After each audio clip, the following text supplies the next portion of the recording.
مرزا غلام احمد صاحب قادیانی کو ایک ذلی نبی کا درجہ دیتے ہیں، ہم اس کو کفر سمجھتے ہیں، کھلا کفر ہے یہ، اس میں کوئی شبہ نہیں ہے، قرآن مجید کی بنیاد پہ ہم ان سے گفتگو کرتے ہیں، لیکن کہنے والا کیا اس کو بطور کفر قبول کر رہا ہے؟ شام جی، آپ دیکھ رہے ہیں ویو پوائنٹ اور میرا نام ہے عباس۔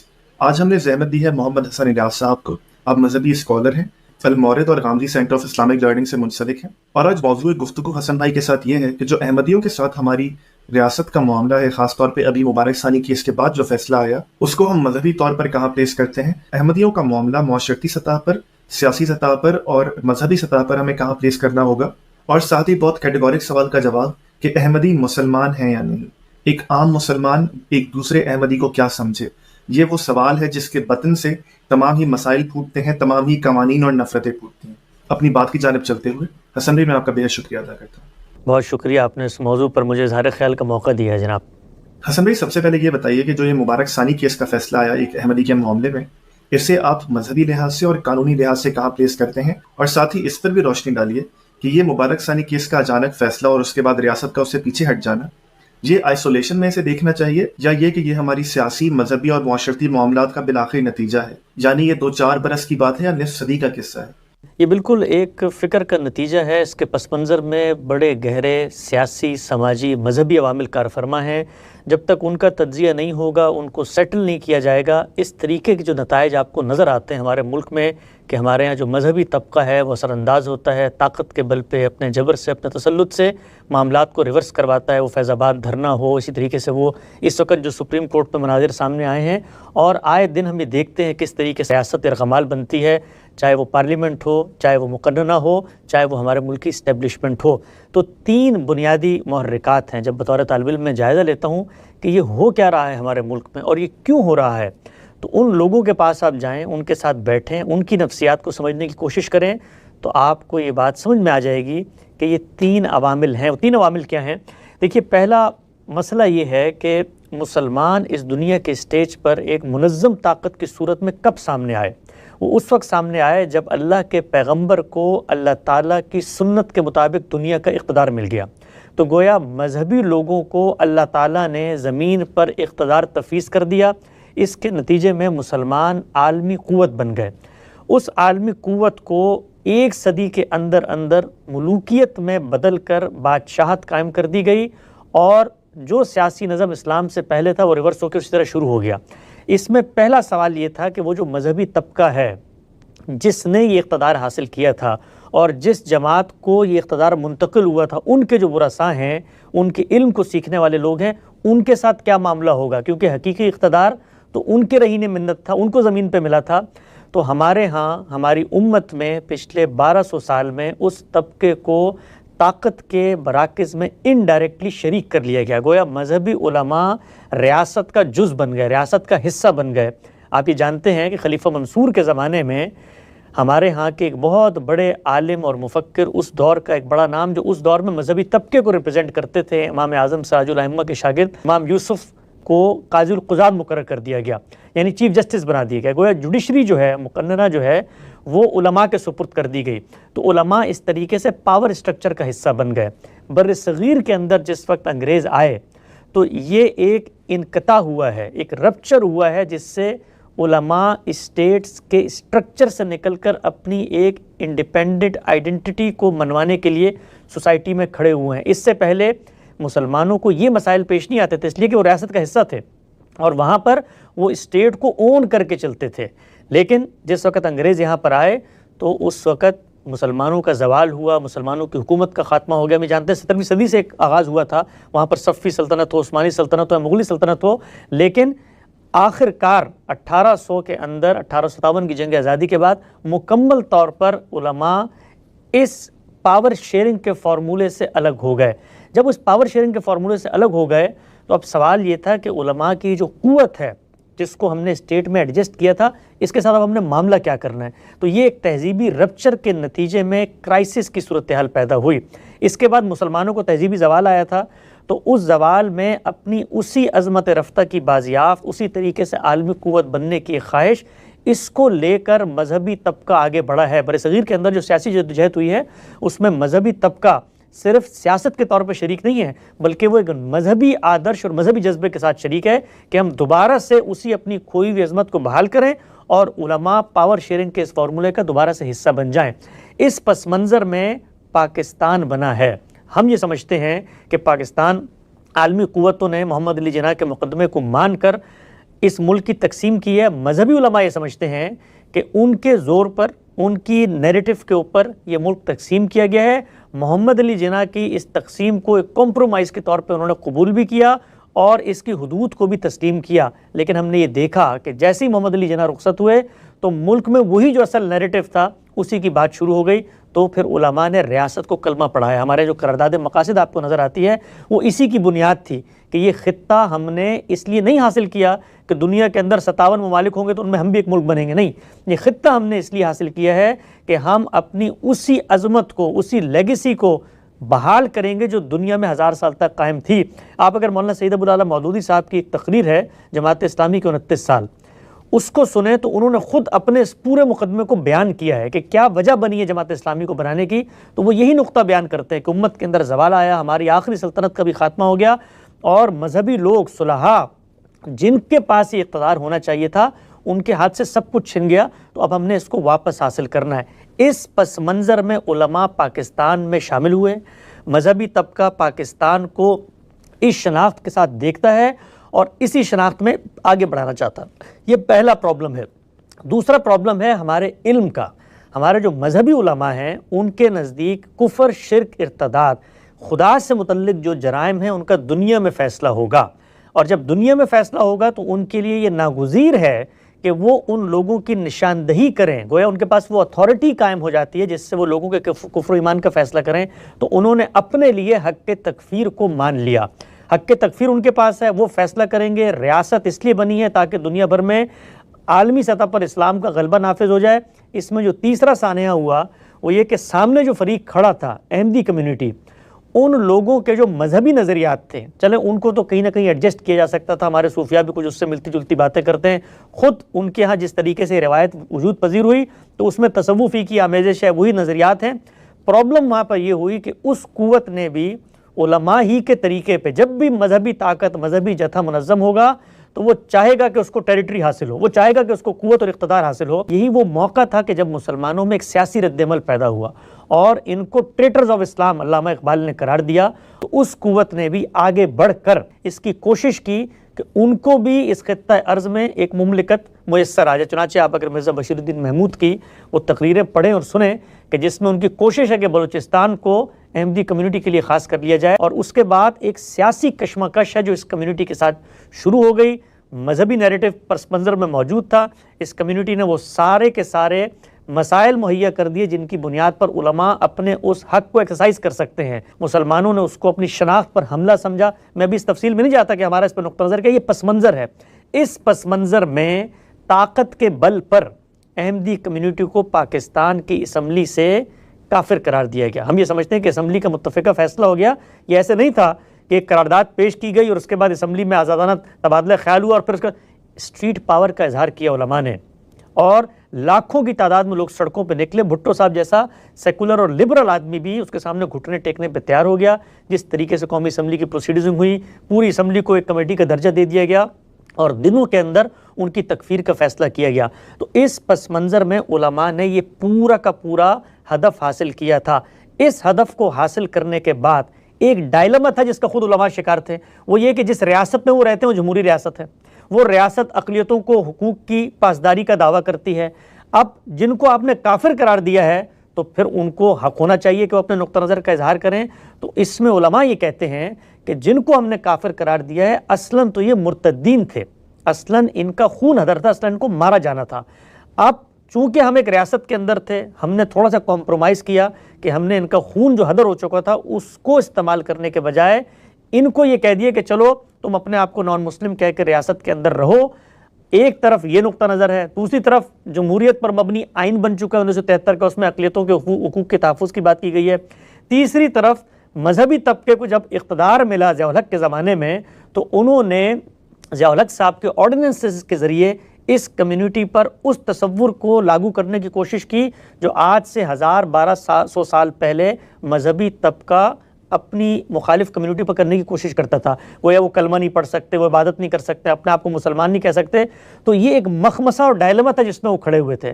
تہذیبی کشمکش, اقتدار کا حصول, سیاسی نزاعات, احمدی کمیونٹی کے انحرافات, طاقت کے بل پر پاکستان کو کلمہ پڑھانا اور پھر ضیاء الحق صاحب کے دور میں باقاعدہ ایک قانون پاس کروا دینا جس میں اس کمیونٹی سے یہ حق چھین لیا جائے کہ وہ اپنی شناخت اپنی مرضی سے دے سکے. اس پس منظر میں یہ سب کچھ ہو رہا تھا. جب یہ سب کچھ ہو رہا تھا تو ہم نے یہ دیکھا کہ یکایک ہمارے ملک کے جو قاضی القضات ہیں, چیف جسٹس ہیں, انہوں نے اٹھ کر علم حق بلند کیا اور یہ فیصلہ کرنے کی کوشش کی کہ ہم اس ملک میں اقلیتوں کے حقوق کا تحفظ کریں گے اور کسی شخص کو یہ آزادی ہوگی کہ وہ قرآن پڑھنا چاہتا ہے, اپنے نقطہ نظر کی تبلیغ کرنا چاہتا ہے, تو اس پر کوئی پابندی نہیں ہوگی. جس وقت انہوں نے یہ کیا اور یہ کرتے وقت بھی انہوں نے اس چیز کو نہیں دیکھا کہ یہ میں کس ملک میں کر رہا ہوں, کیا میرے اس اقدام, میرے اس فیصلے کو سنبھالنے کے لیے انتظامیہ کھڑی ہوگی, کیا ہمارے ملک کی ریاست, اسٹیبلشمنٹ, فوج اس کو انڈورس کرے گی, کیا ہمارے ملک کا مذہبی طبقہ اس بات کو مانے گا کہ یہ چیز قابل عمل ہے کہ ہم ایک کمیونٹی کے بارے میں, اس کے بارے میں ہم فیصلہ کر چکے ہیں, وہ یہ حق رکھے کہ وہ تبلیغ کر سکتی ہے. انہوں نے ان سب چیزوں کو نظر انداز کرتے ہوئے ایک فیصلہ کر دیا اور وہ فیصلہ کیا تو اس فیصلے میں بھی ان کی کوشش یہ تھی کہ ریکنسیلیشن ہو, لوگوں کو آن بورڈ لیا جائے. تو ان لوگوں کو بھی خطوط لکھ دیے جن کے بارے میں علماء کا عام طور پہ نقطہ نظر یہ ہے کہ بھئی یہ تو ہے ہی گمراہ, یعنی المورد ہم جیسے لوگوں کو بھی نوٹس بھیجے کہ آپ بھی اپنی رائے دیں اس بارے میں. تو علماء کے اس پہ کان کھڑے ہوئے اور جب کان کھڑے ہوئے تو انہوں نے پھر اس کا تجزیہ کیا اور اس کے کانسیکوینسز کو دیکھا کہ اگر یہ فیصلہ نافذ العمل ہو گیا تو اس کے نتیجے میں جو ہماری جدوجہد ہے اس سے پیچھے, جو ہم نے طاقت کے بل پہ فیصلے کروائے ہیں, وہ سب کچھ ریورس ہو جائیں گے. تو علماء اس وقت اس شکستگی کے عالم میں اپنے اس ہتھیار کو کھونا نہیں چاہتے تھے. ان کے پاس تکفیر کا حق ہے, ان کے پاس چیزوں کی حلت و حرمت کا حق ہے, ان کے پاس لوگوں کے عقیدے پر قائم رہنے یا عقیدے سے انحراف کے ڈکلیریشن دینے کا حق ہے. وہ ان حقوق سے سرنڈر کرنے پر تیار نہیں ہیں. جب وہ نہیں ہیں تو پھر انہوں نے وہ کام کیا جو چشم فلک نے عدالت میں دیکھا, اور پھر اس کے بعد چیف جسٹس صاحب نے جس طریقے سے, جس طراق سے فیصلہ دیا تھا, ہم نے دیکھا کہ وہ فیصلہ اسی طریقے سے حذف کیا گیا. علماء کی تقریریں ہوئیں اور اس بنیاد پر چیف جسٹس صاحب اپنے ایمان کی گواہی دینے لگ گئے کہ میرے دادا اور میرے نانا تو تقسیم ہند میں یہ تھے اور میں تو راسخ عقیدہ مسلمان ہوں, علماء مجھے پرسیکیوشن کا نشانہ نہ بنائیں. اچھا آپ یہ کہتے ہیں پیراگراف نکال لیں, یہ پیراگراف نکال لیتے ہیں, وہ بالکل ضمنی مسئلہ ہے مبارک ثانی کو بیل ہوتی ہے یا نہیں ہوتی. اصل چیز یہ تھی کہ کوئی نظیر نہ بن سکے کسی سطح پر کہ جہاں پر علماء کا کیا ہوا فیصلہ ریورس ہو جائے. تو پھر ہم نے یہ دیکھا کہ چیف جسٹس صاحب کو وہ فیصلہ ریورس کرنا پڑا. اس پر آپ نے کہا میرا تجزیہ کیا ہے, تو میرا تجزیہ یہ ہے کہ جس کو ہو دین و دل عزیز اس کی گلی میں جائے کیوں. اگر یہی کچھ آپ نے کرنا تھا تو پھر اس طریقے کا فیصلہ دینے کی پہلے کوئی گنجائش نہیں تھی. اور اگر آپ فیصلہ دے چکے تھے اور آپ اس کے ساتھ اسٹینڈ کرتے تھے تو پھر کسی قاضی القضات کے شایان شان یہ نہیں ہے کہ وہ اس طریقے کے پریشر میں آ کر ان فیصلوں میں سے پیراگراف کو حذف کر دے. پھر اس کے لیے باعزت طریقہ یہی ہے کہ اپنی کرسی سے اترے اور اپنے گھر چلا جائے. حسن بھائی آپ نے تاریخ کی بات کی, ظاہر یہ موقع نہیں ہے, وقت کی قلت ہے کہ میں اس تاریخ کے متعلق آپ سے سوال کروں یا اسے مزید ریکنسٹرکٹ کیا جائے. تو آڈینس کے لیے جاوید احمد غامدی صاحب کے ساتھ ہم نے ایک نشست کی تھی, اگر کوئی وہ انٹرویو اور اس معاملے کو بہتر دیکھنا چاہے تو وہاں دیکھ سکتا ہے. تاریخ کے پورے معاملے پہ ڈاکٹر اشتیاق احمد کے ساتھ میری ایک مکمل سیریز ہے, آپ وہ بھی دیکھ سکتے ہیں. اس پورے انٹرویو میں ہم انہی پہلوؤں پر روشنی ڈالتے ہیں.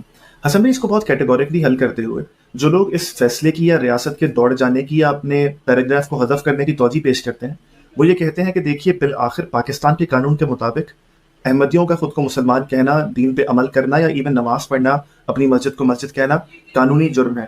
تو جرم پبلک لائف میں کیا جائے یا اپنے گھر کی چار دیواری میں, جرم تو بہرحال جرم ہوتا ہے. تو اسلام اس کے متعلق آپ کے نزدیک کیا کہتا ہے کہ اگر ایک قانون بنا دیا گیا ہے ریاست کی سطح پر اور اس کی خلاف ورزی چار دیواری کے اندر ہو, تو کیا ریاست کے پاس یہ حق ہے مذہب کے لحاظ سے کہ اسے وہ نافذ کرے؟ یہ ہمارا نقطہ نظر تو اس بارے میں یہ ہے کہ یہ جو کچھ معاملہ کیا گیا ہے اس کا حق ہی روئے زمین پر انسانوں کے پاس نہیں ہے. یہ حق اللہ تعالیٰ کے پاس تھا. اللہ کا مذہب ہے اسلام, اس نے قیامت کے دن فیصلہ کرنا ہے. غامدی صاحب نے بڑی تفصیل سے 23 اعتراضات کی سیریز میں تکفیر کے موضوع پر گفتگو کر کے یہ بتایا ہے کہ یہ استقرار حق ہی نہیں ہے میرے پاس اس دنیا میں کہ میں لوگوں کی شناخت کے بارے میں فیصلہ کروں. یہ ایک مذہبی فریضہ ہے اور مذہبی فریضے میں ہمیشہ استقرار حق ہوتا ہے, پہلے آپ کو حق دیا جاتا ہے. تو وہ حق خدا نے ہم میں سے کسی کو نہیں دیا کہ ہم لوگوں کی آئیڈینٹی کا فیصلہ کریں.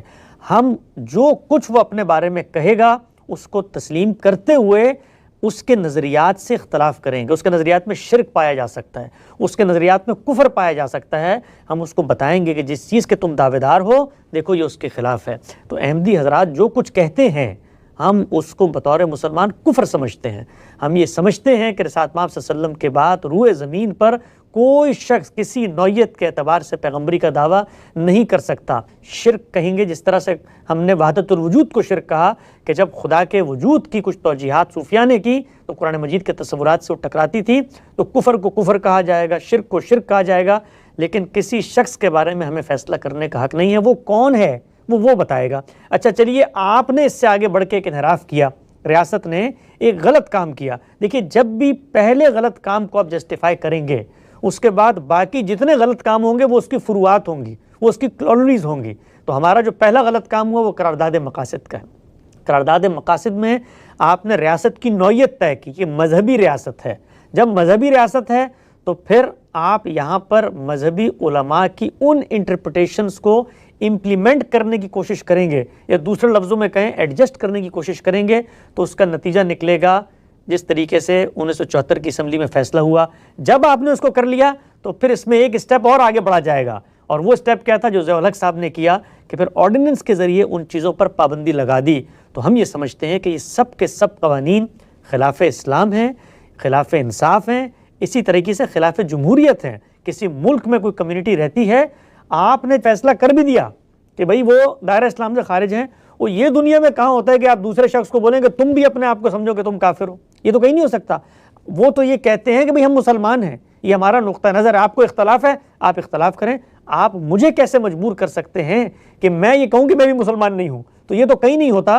تو اب آپ دیکھیے گا کہ اس کے بعد ابھی حال ہی میں شریعہ کے اندر ایک مضمون شائع ہوا ہے جس میں علماء نے چیف جسٹس کو خط لکھا ہے, اور خط لکھ کے یہ مطالبہ کیا ہے کہ یہ تو پیچھے کی باتیں ہیں, یہ قرآن پڑھ رہے ہیں, یہ کلمہ پڑھ رہے ہیں, یہ نماز پڑھ رہے ہیں, یہ قربانی کر رہے ہیں, یہ ٹوپی نہیں پہن سکیں گے, ان کے نام ایسے نہیں ہونے چاہیے, ان کے لباس ایسے نہیں ہونے چاہیے, ان کو اپنی اپنی الگ شناختیں قائم کرنی چاہیے. کیوں؟ کیونکہ علماء جس نفسیات میں کھڑے ہیں اس نفسیات میں منحرفین کے ساتھ یہی کچھ کیا جاتا ہے. تو ہم اس پوری کی پوری بحث میں اترتے ہوئے یہ پہلی بات کرتے ہیں کہ یہ جو کچھ ہوا ہے اس میں پہلی بنیاد غلط تھی. جب اس کو آپ مان لیں گے تو پھر اس کے تمام یہ نتیجے نکلیں گے. حسن بھائی آپ نے دو باتیں کی, ایک تو اس کو آبجیکٹیو ریزولوشن کی جانب سے دیکھنا پڑے گا سب سے پہلے, اور وہاں سے معاملہ حل کرنا پڑے گا. تو اگر یہ آپ کا مقدمہ ہے تو آپ ویسے ہی منع کر دیجئے, ظاہر ہے یہ پریکٹیکل بھی نہیں ہے. آبجیکٹیو ریزولوشن کو کون دوبارہ ریوزٹ کرے گا؟ ہمارے قانون کی پوری بنیاد ہی اس پر ہے, تو آپ ڈائریکٹلی منع ہی کر دیجئے, پوری تمہید باندھنے کا فائدہ کیا؟ دوسری بات یہ کہ آپ نے مذہبی لحاظ سے یہ بات کہی کہ ریاست کے پاس یہ حق نہیں ہے اور تمام چیز, لیکن رسول خدا کی زندگی میں تو ہم دیکھتے ہیں کہ اسلامی اسٹیٹ اسٹیبلش بھی کی گئی, حتیٰ کہ اسی معاملے سے ملتا جلتا مسلمہ کذاب کا جب معاملہ ہوا تو اس کو بالآخر قتل بھی کیا گیا. تو اس پوری سچویشن میں آپ کے آرگیومنٹ کو کہاں پلیس کروں؟ بالکل ٹھیک بات ہے. اصل میں دیکھیں, یہ جس وقت کوئی مرض پیدا ہو جائے اور وہ مرض اپنی ایک تاریخ رکھتا ہو تو وہ میرے آپ کے نوحہ خانی سے اور میری آپ کی تقریر سے درست نہیں ہوگا. لیکن اگر آپ نے مرض کو درست کرنا ہے تو سب سے پہلے بیلاگ تشخیص کی جائے گی. وہ تشخیص ہو سکتا ہے ایک نسل کرے, دوسری نسل اس تشخیص کو آگے ریشنیل کی بنیاد پر منتقل کرے, تیسری نسل اس کو اپریشیٹ کرنا شروع ہو, چوتھی نسل جا کر اس کو کوئی قاعدہ یا سیاست کی سطح پر لے کر آ کے ریزالو کرنا چاہے.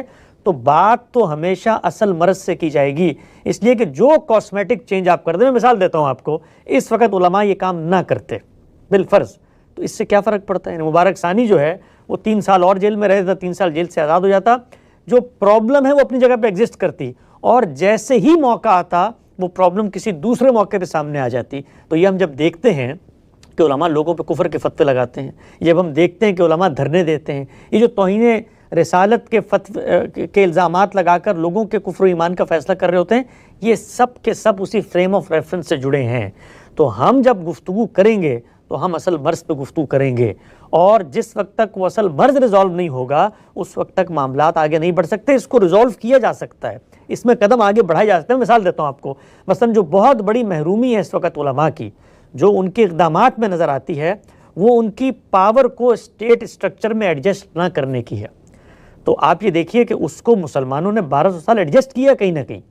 تو اگر اس طرح کی ایڈجسٹمنٹ کو ریاست آگے بڑھاتی ہے، مثلا آج اگر آپ سوچیں کہ ہمارے ملک میں باقاعدہ ایک منصب ہو قضات کا جس میں مذہبی معاملات میں کم سے کم علماء کو ایڈجسٹ کیا جائے، پاور شیئرنگ فارمولے بنے، تو آپ کو یہ ہوتا نظر نہیں آئے گا، فساد کم ہوتا نظر آئے گا۔ اس کے اپنے مفاسد ہوں گے کہ اس دور کے اندر کیا وہ معاملہ چل بھی سکتا ہے۔ ہمیں ایران کے اندر ایک ماڈل نظر آتا ہے۔ تو کام بہت سارے ہیں جو ہو سکتے ہیں، لیکن مرض کی بے لاگ تشخیص جب تک نہیں ہوگی اس وقت تک ایک قدم آپ آگے نہیں بڑھ سکتے۔ حسن میں اس پہ ایک نقطہ رہ گیا، میں نے جو اسلامی ریاست والا سوال کیا تھا کہ رسول خدا کی جانب سے بنائی گئی قوانین بنائے گئے، سزائیں نافذ کی گئیں، لوگوں کو اس میں انوائٹ کیا گیا، اور احمدی معاملے سے موثر مسلمہ کذاب، اس پوری سچویشن کو میں کہاں پیش کروں آپ کے آرگومنٹ کی روشنی میں؟ لیکن رسول اللہ صلی اللہ علیہ وسلم کا جو معاملہ ہے ہم نے بڑی تفصیل سے اس کو بتایا، پیغمبروں کے ساتھ اللہ کی ایک سنت ہوتی ہے، اس کو عام مسلمانوں پہ قیاس نہیں کیا جا سکتا۔ اس کی تفصیلات آپ ہمارے لٹریچر میں پڑھ سکتے ہیں، بڑی تفصیل سے غامدی صاحب نے 23 اعتراضات کی سیریز میں اتمام حجت پہ گفتگو کی ہے۔ اللہ کے پیغمبر کے جو فیصلے تھے وہ ایک خاص کانٹیکسٹ میں تھے، خاص قانون کے تحت تھے۔ ان میں جن لوگوں کا نام لیا جاتا ہے وہ لوگ اپنے کچھ دیگر جرائم رکھتے تھے جن کی بنیاد پر ان کا خون ہدر سمجھا گیا۔ مسلمانوں کے معاشرے میں مسلمان ہونے کا دعویٰ کرنے والی کوئی کمیونٹی اٹھ کے یہ فیصلہ کرتی ہے کہ اس کا کوئی نظریہ کفر پر مبنی ہے، تو مجھے جو حق اللہ نے دیا ہے وہ یہ ہے کہ کفر کو کفر کہوں، شرک کو شرک کہوں۔ علماء عام طور پہ کہتے ہیں کہ ہماری شناخت سے خلط مبس پیدا ہوتا ہے، تو اگر یہی معاملہ ہے تو پھر یہ ایک سیاسی مسئلہ ہے نا، اس کو سیاست کے طور پہ سامنے لے کر آئیں، اس کو مذہب کا مسئلہ نہ بنائیں۔ تو سیاسی مسئلے میں اگر آپ کی شناخت کے ساتھ کوئی اس طرح کا تہذیبی الجھاؤ پیدا کر رہے ہیں احمدی حضرات، تو پھر ان سے مکالمہ کریں، ان سے ڈائلاگ کریں کہ بھئی تم ہماری تکفیر کیوں کرتے ہو، ہماری سوسائٹی کے اندر رہ کر اس طرح کے جو باطل نظریات ہیں ان کو فروغ کیوں دیتے ہو۔ تو وہاں پر استدلال ہوگا، مکالمہ ہوگا، بتانا پڑے گا کہ تم غلط ہو اور تمہارے استدلال کے اندر یہ کمزوری ہے، یہ کجی ہے، یہ اس کے اندر ابطال اور اسقام پایا جاتا ہے، تو وہ کام کریں گے۔ لیکن اگر آپ اس حساسیت میں چلے جائیں کہ جی آپ فیصلہ کریں گے کہ کوئی دوسرا شخص آپ سے مختلف بات نہیں کر سکتا، تو میں آگے بڑھ کے آپ کو کہتا ہوں کہ یہی علماء دیوبند ہے نا اس وقت جو پاور کے اسٹیج پہ پاور کو لے کر کھڑے ہوئے ہیں، انہی علماء دیوبند کی تکفیر کی ہے بریلوی علماء نے۔ تو وہاں پر بھی یہ مسئلہ پیدا کریں کہ جی ہمارے لیے شناخت کا مسئلہ پیدا ہو رہا ہے، شرک کرتے ہیں ان کے نزدیک بریلوی۔ شیعہ حضرات کے بارے میں آپ پڑھیے لٹریچر، ان کو مسلمان سمجھتے ہیں، یعنی ان کے بارے میں پوری کی پوری تحریکیں، کتابیں بھی کافر کافر، شیعہ کافر، جو نہ مانے وہ بھی کافر، بچپن میں کان ہمارے سنتے ہوئے بڑے ہوئے، تو ہر جگہ شناخت کا مسئلہ پیدا کریں گے۔ وہ کہیں گے ان کو ریاست میں اجنبی قرار دو چونکہ ہماری شناخت میں خلط مبس ہو رہا ہوتا ہے۔ تو ہم یہ کہتے ہیں کہ یہ شناخت اگر تو آپ کی کوئی پرائیویٹ پراپرٹی ہے اسلام، کہ آپ نے کوئی اخبار نکالا تھا جس کے ہم نام کسی نے اخبار نکال کے آپ کی شناخت کا مسئلہ پیدا کر دیا ہے، تو آپ یہ دعوے کریں بھئی اللہ کا مذہب ہے، اللہ کا دین ہے، قیامت کے دن پوری احمدی کمیونٹی کو اللہ جہنم کی آگ کی پاتال میں ڈال دے، اللہ کا فیصلہ ہے، دیوبندیوں کو ڈال دے اللہ کا فیصلہ ہے، بریلویوں کو ڈال دے اللہ کا فیصلہ ہے، میں روئے زمین پر یہ فیصلہ نہیں کر سکتا، مجھے یہ حق نہیں دیا گیا۔ تو شناخت کا کرائسس اونرشپ سے پیدا ہوتا ہے، میری پراپرٹی ہے، میری دکان ہے، میرا برانڈ ہے، میرا لیبل ہے، کہ اسلام کا مالک میں ہوں، اسلام کا مالک خدا تعالیٰ ہے، اس نے جو فیصلے کرنے ہیں وہ پیغمبر کے ہوتے ہوئے اس نے کر دیے، اب روز قیامت ہوں گے، جب وہ فیصلہ کرے گا اس کا فیصلہ ہوگا، میں اس کے سامنے کیا بول سکتا ہوں؟ دنیا میں مجھے یہ حق نہیں ملتا، یہ حق میں پہلے ثابت کروں گا، اس کے بعد میں اسلام کا تحفظ کروں گا، اس کے بعد اس میں خلط مبس پیدا کرنے والے لوگوں کو ٹھیک کرنے کی کوشش کروں گا۔ اور یہاں میں ایک نقطہ یہ بھی بتا دوں کہ یہ معاملہ ایک طرفہ نہیں ہے، یہ صرف علماء نے نہیں کیا بلکہ یہ دوسری جانب سے بھی پورے طریقے سے ہوا ہے۔ سچائی کی بات کرنی چاہیے، احمدی کمیونٹی اس وقت مظلوم ہے، ان کے ساتھ پرسیکیوشن ہو رہی ہے، ان کا ناحق خون بہایا جا رہا ہے، کوئی شک و شبے کی بات نہیں ہے۔ اس بارے میں جتنا ہم بولتے ہیں اور گالیاں کھاتے ہیں اپنے لوگوں سے، یہ بھی سب کے سامنے حقیقت ہے، لیکن یہ بھی حقیقت ہے کہ جو کام مولویوں نے کیا ہے وہی کام اس کمیونٹی نے کیا تھا۔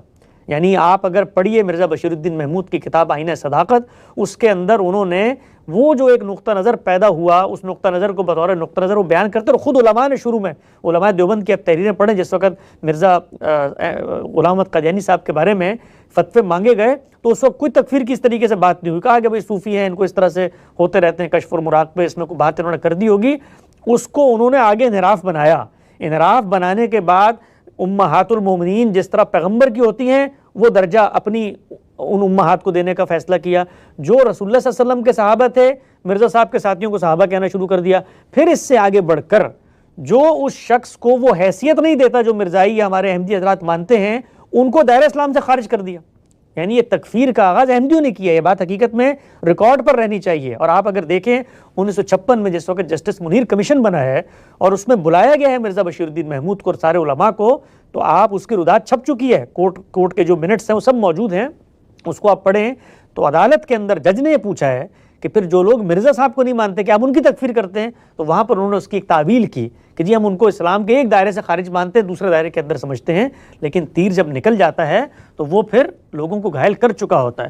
تو سیاسی طور پر بھی اس کمیونٹی نے کوئی عقل مندی کا مظاہرہ نہیں کیا اس لحاظ سے کہ تقسیم ہو رہی ہے. اس موقع پہ آپ اپنا خطہ ارض چاہتے ہیں, اپنی پاور اسٹرکچر میں اپنے آپ کو منوانا چاہتے ہیں, غلبہ چاہتے ہیں. اس کے بعد جو لوگ آپ کے نقطہ نظر کے مخالف ہیں ان پر آپ تکفیر کے فتوے لگاتے ہیں. جس طرح وہ غلط تھا اس طرح سے یہ بھی غلط ہے کہ آپ کی شناخت کے بارے میں مسلمان مل کے فیصلہ کریں. حسن بھائی اچھا کہ آپ نے یہ معاملہ خود ہی چھیڑ دیا. میرا اگلا سوال اسی متعلق تھا کہ پھر ہم انہیں کیا سمجھیں, کیونکہ ان کی جانب سے ہم پر کفر کے فتوے لگائے جاتے ہیں, باقی عام مسلمانوں پر ہماری ماں کو کنجری تک کہا جاتا ہے. ان کی کتابوں میں یہ بھی کہا جاتا ہے کہ جو ان کو نہ مانے وہ ولد الزنا ہے. تو اس پوری سچویشن میں بہت پوائنٹڈ سوال, ایک عام مسلمان آپ میں احمدیوں کو ہم کیا سمجھیں؟ ہم انہیں مسلمان سمجھیں, کافر سمجھیں, ملحد سمجھیں, مرتد سمجھیں؟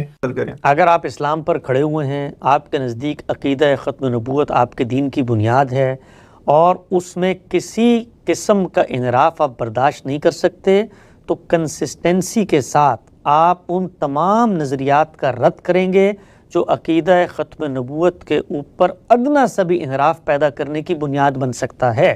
چنانچہ ہم کیا کرتے ہیں, ہم بھی مسلمان ہیں نا آخر دعوے دار, تو ہم کیا کرتے ہیں, ہم یہ کہتے ہیں کہ بنیاد کو سمجھو.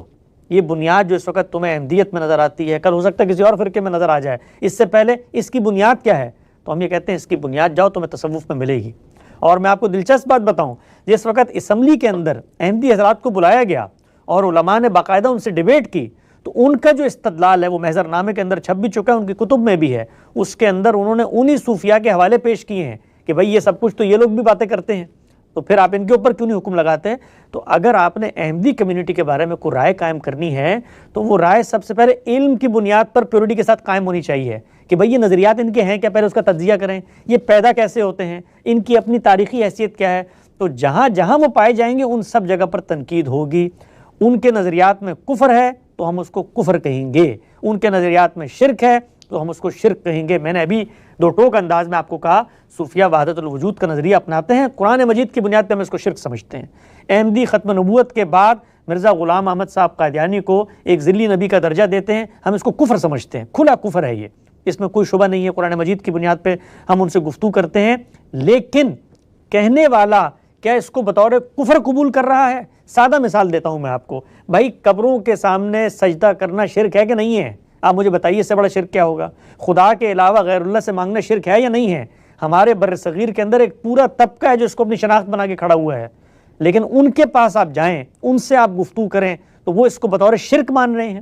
جانتے بوجھتے ہی کہتے ہیں کہ ہم شرک پہ کھڑے ہوئے ہیں, شرک کو دین سمجھتے ہیں, شرکی کو توحید سمجھتے ہیں, شرک کی بنیاد ہے. کیا وہ یہ کہتے ہیں؟ وہ یہ کہتے ہیں کہ یہ شرک نہیں ہے, اس کی تعویل کرتے ہیں. تو جب تعویل کے دائرے میں بات آتی ہے تو علم کی ڈیبیٹ بنتی ہے. علم کی ڈیبیٹ میں حکم نہیں لگایا جاتا, علم کی ڈیبیٹ میں گفتگو کی جاتی ہے. اچھا حکم میں کیا لگاؤں ان کے اوپر؟ حکم لگاؤں کہ غیر مسلم ہیں, تو غیر مسلم کس چیز کا بیان ہے کہ وہ اسلام کو نہیں مانتے؟ تو کہہ رہے مسلمان ہیں. مسلمان کیا ہیں بھائی؟ ہم حنفی ہیں, ہم نماز روزہ زکوٰۃ حج سب کو مانتے ہیں. یہ ایک معاملے میں قرآن مجید اور رسالت مآب صلی اللہ علیہ وسلم کے ارشادات کی ایک توضیح ہم یہ کرتے ہیں, تو ہمیں اس سے اختلاف ہے.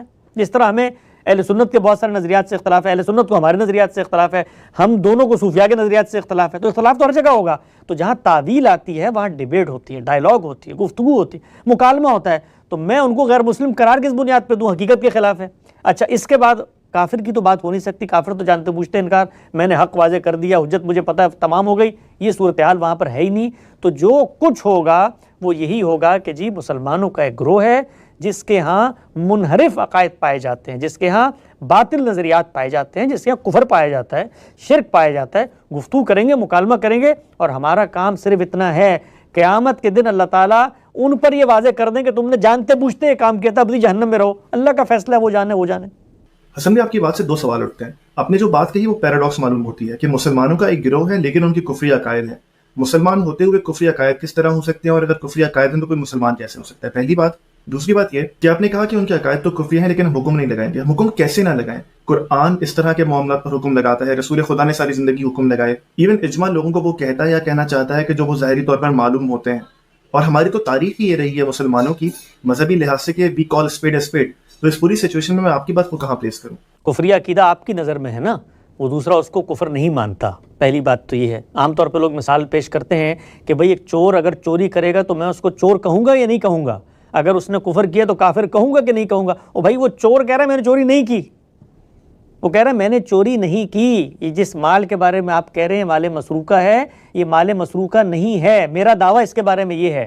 تو آپ مجھے یہ کہہ رہے ہیں کہ نہ صرف یہ کہ میں تمہیں چور کہوں گا بلکہ تم بھی اپنے آپ کو چور سمجھو. وہ کیوں سمجھے چور؟ وہ تو کہہ رہا ہے میں نے چوری نہیں کی. تو جن لوگوں کے دعووں کے بارے میں ہم کہہ رہے ہیں کفر ہے، جن لوگوں کے دعوے کے بارے میں ہم کہہ رہے ہیں شرک ہے، ان لوگوں کا اپنے ان دعووں کے بارے میں کیا نقطہ نظر ہے؟ پہلی سوال یہ ہے، پہلی بات یہ ہے. اگلی بات، یہ دعوے ان میں پائے جاتے ہیں تو کیا وہ ان دعووں کو اپنے مذہب کے طور پہ اختیار کیے ہوئے؟ ان کی اپنی شناخت کیا ہے؟ ان کا اپنا بیان کیا ہے؟ وہ کہتے ہیں ہم اللہ کو مانتے ہیں، اللہ کے پیغمبر کو مانتے ہیں، آخرت پر یقین رکھتے ہیں، ہم قرآن مجید کو مانتے ہیں، ہم سنت متواترہ کو مانتے ہیں. اس سے آگے بڑھ کے بھئی تمہارے فقہا کی حنفی روایت ہے اس کی بھی پیروی کرتے ہیں، سب چیزوں کو مانتے ہیں. ہمارے نزدیک قرآن کا یہ تقاضا ہے جو ہم بیان کر رہے ہیں جس کو تم کفر سمجھ رہے ہو، ہمارے نزدیک قرآن کا یہ تقاضا ہے جس کو تم شرک کہہ رہے ہو. تو ہم تو قرآن مجید پہ کھڑے ہوئے ہیں، ہم اس کی ہدایت پہ عمل درآمد کر رہے ہیں. تو کوئی شخص مسلمان ہوتے ہوئے شرک بھی کر سکتا ہے، مسلمان ہوتے ہوئے کفر بھی کر سکتا ہے. آخر مسلمان ہوتے ہوئے زنا کرتا ہے کہ نہیں کرتا؟ قرآن نے حرام قرار دیا ہے. تو زانی کو آپ مسلمان کہتے ہیں کہ نہیں کہتے؟ قاتل کو آپ مسلمان کہتے نہیں کہتے؟ جس کے لیے ابدی جہنم لکھ دی گئی ہے، ابدی جہنم ہے. ومن قتل مؤمنا متعمدا فجزاؤ جہنم خالدین فیہا. تو آپ کہیے یہ شخص کیسے جس کے لیے اللہ نے ابدی جہنم لکھ دی ہے اس کو آپ دنیا میں مسلمان کہہ رہے ہیں؟ مسلمان ہوتا ہے تو اس کے اوپر قصاص کی سزا نافذ کی جاتی ہے، مسلمان نہ ہو تو سزا نافذ نہیں ہوتی. تو یہ بالکل بے بنیاد باتیں. اس کا تفصیلی استدلال 23 اعتراضات کی سیریز میں تکفیر کے موضوع پر ہم زیر بحث لے کر آئے ہیں. قرآن کی آیات، رسول اللہ صلی اللہ علیہ وسلم کے ارشادات، صحابہ کے تعاملات، ایک ایک چیز ہم نے وہاں پیش کر کے بتایا ہے کہ یہ غلط فہمی ہے.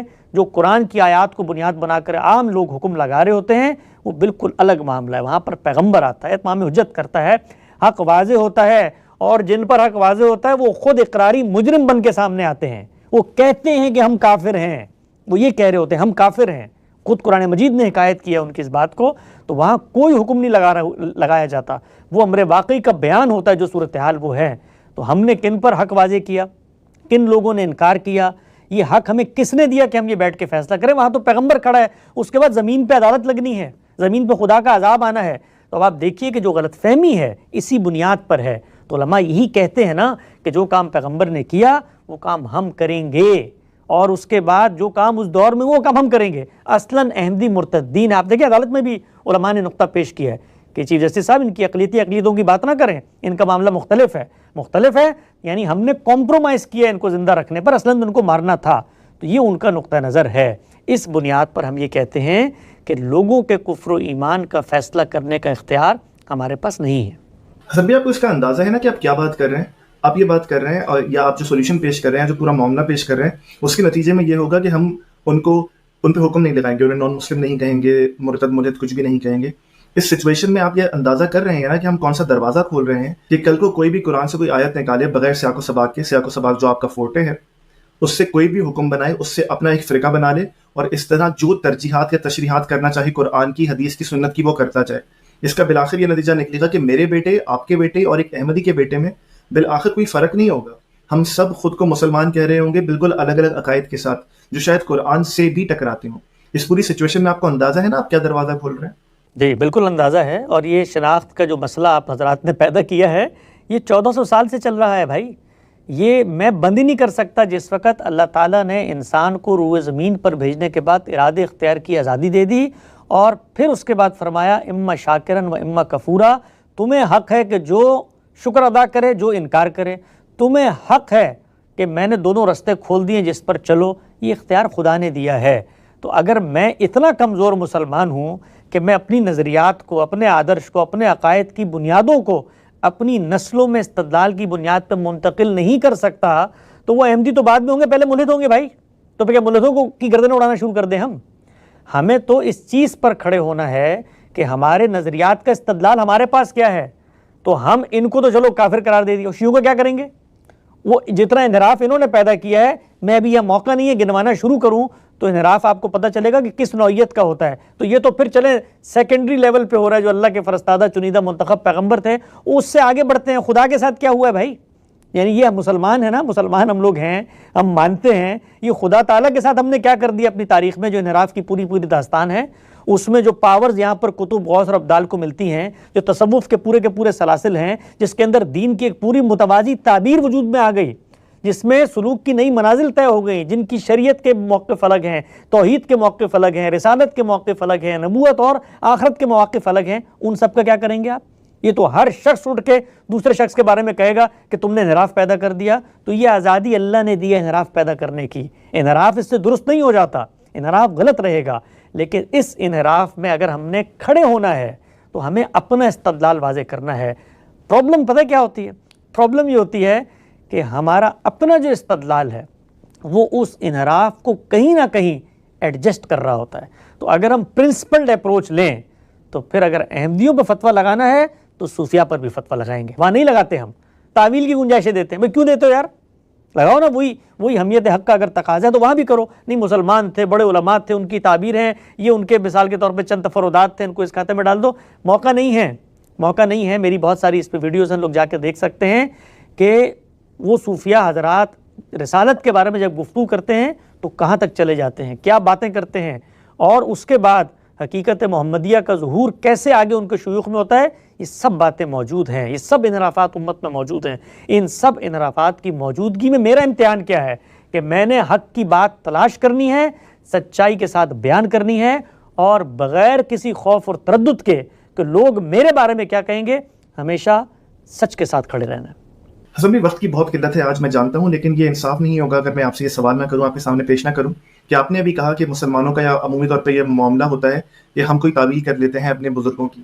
ابھی آپ نے 2 منٹ میں جاوید احمد غامدی صاحب کے اس پورے مقدمے کو ریفیوٹ نہیں کر دیا کہ جو انہوں نے انجینئر محمد علی مرزا صاحب کے پورے مقدمے کے جواب میں کہ چشتی رسول اللہ اور تھانوی رسول اللہ کے معاملے میں جو آپ نے اشرف علی تھانوی صاحب کا معاملہ پیش کیا تھا, ان کی تعویل پیش کی تھی, ان کا مقدمہ پیش کیا تھا, تو آپ نے یہ بات کہتے ہوئے غامدی صاحب کے پورے مقدمے کو ریفیوٹ نہیں کر دیا؟ نہیں, ہم نے یہ ہرگز کہیں نہیں کہا کہ مولانا اشرف علی تھانوی صاحب کا جو تصوف کے بارے میں نقطہ نظر ہے وہ دین اسلام کے عین مطابق ہے, یہ کہیں نہیں کہا. اس پر تنقیدات کی ہیں. جو بات ہم نے کہی ہے وہ یہ ہے کہ وہ اپنے بارے میں کسی پیغمبری کا دعویٰ نہیں کر رہے, ان کی بات کو ان کے کانٹیکسٹ میں جا کر سمجھو. جو وہ بات کر رہے ہیں پہلے اس کو متعین کرو, اس کو متعین کرنے میں دیانتداری سے کام کرنا چاہیے. تو جو سبق ہمارے استاد دے رہے ہیں وہ یہ ہے کہ اپنے سے مختلف نظریات رکھنے والے لوگوں کے بارے میں بھی غلط لیبلز مت اپناؤ, ان کا غلط موقف نہ بیان کرو, ان کا موقف ان کے فریم آف ریفرنس میں کھڑے ہو کے بیان کرو, تو لوگوں کو یہ پتہ چلے گا کہ وہ کس کانٹیکسٹ میں بات کر رہے ہیں. ہم اس کانٹیکسٹ کو بھی غلط سمجھتے ہیں, ہم تصوف کی پوری روایت کو ایک متوازی دینی تعبیر سمجھتے ہیں, متوازی دین سمجھتے ہیں, اور غامدی صاحب نے ہر پہلو سے اس پہ تنقید کی ہے. لیکن اگر کوئی صوفی کوئی اطلاقی بات کر رہا ہے تو محض اس وجہ سے کہ مجھے اس کے اصولی نظریات سے اختلاف ہے, میں کوئی غلط دعویٰ اس کے بارے میں نہیں کروں گا. یہ بات ہے جو ہم نے وہاں سمجھانے کی کوشش کی ہے, اس چیز کا کانٹیکسٹ بیان کیا ہے. خود انہوں نے اپنی اس بات کی کیا تعویل, کیا توضیح, کیا تشریح کی ہے, اس کو واضح کیا. یہ 2 بالکل مختلف باتیں ہیں. شکریہ حسن, میں آپ کا شکریہ ادا کرنا چاہتا ہوں کہ بہت قلیل وقت میں سے ہم یہ پوائنٹڈ سوالوں کے لیے وقت نکال سکے. لیکن اگر اس کو ختم کرتے ہوئے آپ کو لگتا ہے کہ اس پورے معاملے کو ختم کرنے کے لیے آپ کچھ کہنا چاہیں گے تو وہ بھی کہیے. دوسری بات یہ کہ کیا یہ ضروری ہے کہ آپ نے آپ کے مکتبہ فکر نے, فراہی مکتبہ فکر نے یہ جھنڈا اور علم اٹھا رکھا ہے کہ مسلمانوں کے تمام ہی اجماعی معاملات کو آپ نے ریفیوٹ کرنا ہے؟ جی, جھنڈا اٹھا رکھا ہے, بالکل اٹھا رکھا ہے. سچائی کے ساتھ کھڑے ہونے کا جھنڈا اٹھا رکھا ہے.